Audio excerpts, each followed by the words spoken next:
Pensaba y mucho sobre esto de 20 años, decía, bueno, comenzamos allá, ¿y qué había allá atrás? Saliendo del dualdismo, entrando en pleno kirchnerismo, pero es como una suerte de déjà vu muchas veces en la Argentina que damos vuelta y vuelta en lo mismo, ¿no? Porque estamos dando un giro de una crisis económica, algunos quieren retrotraerlo a la del 2001, otros miran con la hiperinflación del 89, otros miran con otros efectos intermedios. Ahora, en esta suerte de evolución que la economía siempre nos lleva de un lado al otro, hemos evolucionado en todo. Cuando digo hemos evolucionado en todo, digo porque las democracias van cambiando y van marcando una evolución, como el hombre mismo lo hace, en sentido como la humanidad lo hace. Y en cuestiones democráticas avanzamos en cuestiones vinculadas, por ejemplo, a la transparencia pública. Avanzamos en cuestiones que parecen obvias, que tienen que ver con lo que se le demanda, más allá del resultado en lo económico, al funcionario público, entendiéndose funcionario público en todos sus estamentos. Digo, no solamente miro cuando digo funcionario público, hablo de quien integra el poder ejecutivo, también hablo de los otros poderes del Estado, que no hay que olvidarse que son funcionarios públicos. Cuando miramos decimos poder ejecutivo, poder legislativo y poder judicial, que hasta ahora, en esta crisis, desde fines del año pasado, en cierta medida parece como el gran ausente, como ya pasó en la pandemia, que aparece muy de vez en cuando al fin del camino, como no viendo del todo el rol que tiene de funcionario público. El sistema es muy bueno, pero lo que pasa es que nos encanta buscarle la vueltita y la distorsión al mismo. Esa es una visión que siempre tengo sobre el sistema cada vez que pasa o cada vez que estamos atravesando algún tipo de crisis. Vamos a saludar a el doctor Marcelo Vermolen, especialista en acceso a la información pública, calidad institucional y transparencia electoral, profesor de la Escuela de Gobierno de la Universidad Austral. Hola Marcelo, ¿cómo te va? ¿Cómo andás? Buen día, Daniel, un placer acompañarte en esta inauguración y felicitaciones por los 20 años. Gracias Marcelo. Contame, ¿cómo ves este gobierno de Milei y todo lo que ha pasado en un verano atípico? Porque pasó absolutamente de todo. Desde el 2001 hasta la fecha no vivimos un verano tan intenso como este. Bueno, nosotros habíamos dicho que las del año pasado eran las elecciones más importantes en los últimos 40 años de la democracia argentina. Efectivamente así son, así fueron. Milei encabeza un gobierno de contrastes, diría yo, ¿no? Con algunos aciertos y algunos errores, con propuestas disímiles, algunas buenas ideas, otras que no parecen tanto, ¿no? Pero me parece que el punto de definición es que el presidente Milei está llevando a la Argentina a un punto de quiebre, ¿no? Y cuando digo esto, me parece que hay dos fuerzas antagónicas, una que encabeza el presidente, otra que encabeza el sistema, donde están, digamos, pujando por quién se impone, ¿no? Me parece que si Milei consigue estabilizar la economía, cerrar los grifos de las cajas oscuras de la política, ordenar el mercado de cambios, organizar algún tipo de alianza de gobierno y sostenerse en el tiempo, bueno, habrá vencido un modo de hacer la política en la Argentina, un modo de hacer las cosas, un sistema instalado. Pero me parece que si por el contrario Milei no consolida los buenos resultados, si no consigue conformar equipos eficientes, ¿no? Porque ahí hay bastantes falencias en la conformación de equipos, en la gestión, si no tiende una mano de salvaguardas a los subidos sociales, me parece que el punto de quiebre podría ser el mismo gobierno de Javier Milei, ¿no? Pero, a ver, Milei cuando tiene parte de su relato habla de la economía, obviamente de los cambios estructurales que hay que hacer en la economía, que creo que fundamentalmente por eso ganó las elecciones, pero también habla de un cambio cultural. Pero en cuanto a transparencia, prácticamente yo no lo escuché hablar mucho. Bueno, en materia, yo diría, para extenderlo un poco más, en materia de calidad institucional es un gobierno con serias fallas, ¿no? Me parece que tienen serios problemas con la ley de ética pública, en la designación de los funcionarios que encabezan la gestión. Hay muchísimos funcionarios que están gestionando ministerios, secretarías, con causas judiciales pendientes, ¿no? Milei prometió ser distinto, no poner o reponer en el poder a funcionarios que ya hubieran pasado y que además arrastran cuestionamientos a esa gestión con causas judiciales. Hay un conflicto de intereses manifiesto en algunos cargos, ¿no? Donde personas que están en empresas privadas pasan a ocupar el liderazgo de empresas públicas que contratan a esas empresas privadas, ¿no? Donde allí, digamos, la ley de ética pública prohíbe, de alguna manera, llevar adelante esa designación. Me parece además que hay problemas de nepotismo, ¿no? Milei modificó el único decreto que teníamos en materia de nepotismo, que fue a partir del escándalo de Jorge Triaca en el gobierno de Mauricio Macri, donde los ministros, el vicepresidente y el presidente no podían designar familiares. Apenas se inició la gestión, Milei modifica el decreto para poder designar a su hermana como la secretaria, digamos, general del gobierno. Me parece que hay cuantiosas, ¿no? Digamos, estrategias que están violando de alguna manera la idea de transparencia. Milei no habla de corrupción solamente cuando aquellos que tendrían que apoyarlo no lo apoyan, entonces ahí parece que rescata o rasca, digamos, la idea de la corrupción, pero tenemos un ministro de Justicia, por ejemplo, que en su primera propuesta decidió eliminar la facultad de la Oficina Anticorrupción de querellar en las causas de corrupción, ¿no?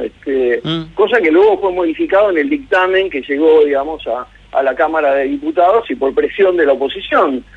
Un ministro de Justicia que propone una Procuraduría de lucha contra la corrupción destinada básicamente, digamos, a perseguir gobernadores y legisladores, aquellos que deberían apoyarlo en la gestión, ¿no? Y que eleva una propuesta al procurador interino, a Casal, que la devuelve diciendo que es inviable, que es inaceptable. Entonces me parece que también hay que tener en cuenta. Yo pensaba en la mañana que el ministro de Justicia, algunos deberían recordar, que ha sido el abogado defensor del juez federal Walter Bento de Mendoza, ¿no? Acusado de encabezar una asociación ilícita por pedir coimas para arreglar procesos y reducir condenas, ¿no? Ese es el ministro de Justicia que tenemos, digo. Me parece que hay un problema de gestión enorme, hay muchos ministerios que no han arrancado, hay funcionarios cuestionados de la gestión anterior que siguen en el poder. La Argentina sigue dando muestras de que no tiene idea de combatir la corrupción, mucho menos si se va a desarmar el Estado, ¿no? Me parece que Milei habla de que el Estado es una organización criminal, algo que es, digamos, eso fue declaraciones que hizo en su viaje a Italia. Me parece que es muy peligrosa esa idea de que el Estado no debe existir, ¿no? El Estado es algo malo en sí mismo. Me parece que lo que está haciendo Javier Milei, y creo que eso es uno de los grandes errores, es pasar de un Estado ausente a la idea de un Estado inexistente, ¿no? ¿Y qué camino nos queda? Bueno, yo creo que hay un camino de conflictividad, me parece, por delante, ¿no? Por eso decía, hay dos fuerzas en pugna, veremos cuál se impone. Me parece que Milei no solo no está atendiendo el tema de la calidad institucional, sino que tampoco, digamos, está atendiendo el tema de la conflictividad social, que me parece que es peligroso, porque nosotros hicimos un informe sobre paros generales, denunciamos a la CGT con este apresuramiento, ¿no? Primero, durante 4 años no le hizo un solo paro general a Alberto Fernández, y luego apenas el cambio de gobierno decidió llevar adelante la huelga más rápida en la historia de la democracia contra un presidente, pero la verdad es que Milei está acumulando conflictividad social, hay mucha gente, muchos heridos en este ajuste de la economía, y pareciera no tomarlo en cuenta, ¿no? Entonces me parece ya la CGT ayer amenazaba con un nuevo paro, ese paro me parece a mí, ¿no? Que si se haría en marzo, abril, tendría ya un poco más de legitimidad porque contaría con apoyos, me parece, ¿no? Entonces, Milei está vendiendo a los argentinos la idea de un superávit fiscal simplemente porque dejó de pagar cosas, ¿no? Entonces, no hay transferencias a las provincias, no hay transferencias en materia de educación, no hay transferencias en materia de transporte, de salud y de otros rubros, y está acumulando pasivos que en algún momento eso va a llevar a conflictividad judicial. Ahí va a tener que intervenir la justicia, ¿no? Que llamativamente está callada, como bien decías vos, y esto, digamos, en algún momento ese nudo judicial, la conflictividad judicial, también va a formar parte de su gobierno, ¿no? Milei sabe que lo que no hace en los primeros 100 días de gobierno no lo va a poder hacer después. Tuvo un gran fracaso con la ley Ómnibus, por eso ahora aprieta el acelerador. Los 100 días de gobierno se cumplen a finales de marzo, yo creo que ahí está el nodo de la gestión de Javier Milei, pero me parece que también tendríamos que mirar hacia la Corte Suprema de Justicia, porque la Corte Suprema de Justicia tendrá que hablar sobre el DNU 70, ¿no? Ese famoso DNU Ómnibus también que sacó Javier Milei, porque la Corte Suprema hasta ahora no ha dicho una palabra y se acumulan los reclamos en su sede, ¿no? Claro, y los roles, ese rol del Poder Judicial, ¿vos cómo lo ves? Y yo lo veo como muy acomodaticio, ¿no? Muy pendular. La justicia en la Argentina, sobre todo la justicia federal, funciona así, se acomoda, digamos, a la situación del poder.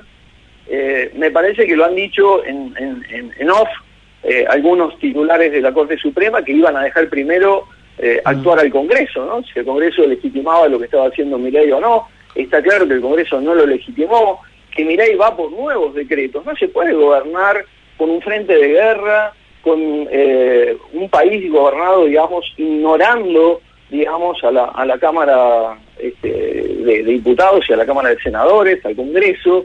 No se puede, digamos, gobernar, digamos, enfrentado a los 23 gobernadores de la Argentina. Me parece que Milei tiene que resetear algunas cosas porque no puede resistir con su limitación en cantidad de diputados y de senadores y sus votos legítimos, no puede, digamos, continuar con el enfrentamiento permanente. Hay una cuestión de características que tiene el presidente de la Nación que no deja de sorprenderme. Digo, es cierto que uno en realidad no es que tiene que sorprenderse, sino que como no tiene un recorrido político, uno no sabe a ciencia cierta qué es lo que él realmente quiere hacer como presidente de la Nación, como político, y es esa recorrida clásica de los políticos en el terreno, esto es ir hacia las zonas en las cuales hay algún tipo de conflicto o encontrarse con la ciudadanía o buscar la ciudadanía. Milei prácticamente no le interesa mucho ir a las provincias. Lo que se ve es que le interesa más ir al exterior que aquí, que al interior. Sí, bueno, me parece que debería preocuparse frente a las consecuencias que está teniendo este ajuste por recorrer el país, por conversar con los gobernadores, por ver la situación de las economías regionales. Me parece que la Argentina está sufriendo toda, ¿no? Y todos los ciudadanos, más allá de el lugar de la clase media, baja que ocupe, están padeciendo, digamos, el ajuste económico. Me parece que Javier Milei tiene algunos problemas, tiene algunos aciertos, ¿no? Es arriesgado, es atrevido, es vehemente, pero también tiene algunos problemas, ¿no? Tiene falta de oficio en algunos casos, desprecio por la institucionalidad en otros muy manifiesta, y además me parece que tiene insensibilidad social, ¿no? Y me parece que eso es peligroso en un presidente que debería representar a todos los argentinos. Sí, es muy fuerte lo de insensibilidad social. ¿Será eso o será que tiene una visión excesivamente macroeconómica y no observando a los ciudadanos de a pie? Bueno, pero los ciudadanos no son un número, ¿no? Los ciudadanos son parte de un país.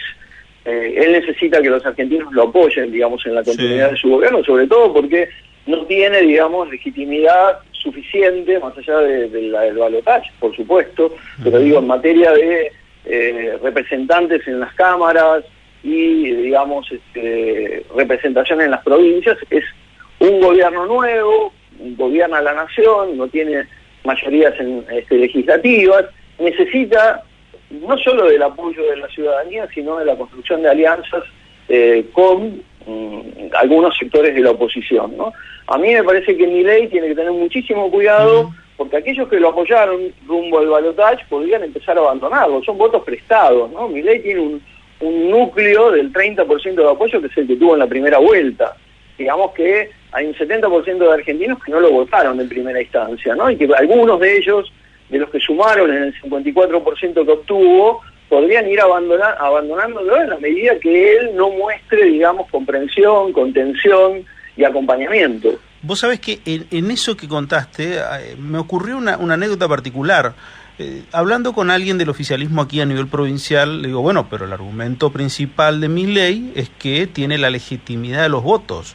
Y la respuesta fue, nosotros también tenemos la legitimidad de los votos. A él le votó ese porcentaje en la nacional. A nosotros, en la elección provincial, también nos votaron con una mayoría. Como diciéndome, lo que él argumenta nosotros también tenemos, no es que él es el único que tiene. Y es muy cierto, la verdad que es muy cierto. Y además también los argentinos han votado una cierta composición de las cámaras del Congreso de la Nación, y esos diputados que fueron elegidos tienen que ejercer, digamos, sus atribuciones, sus competencias.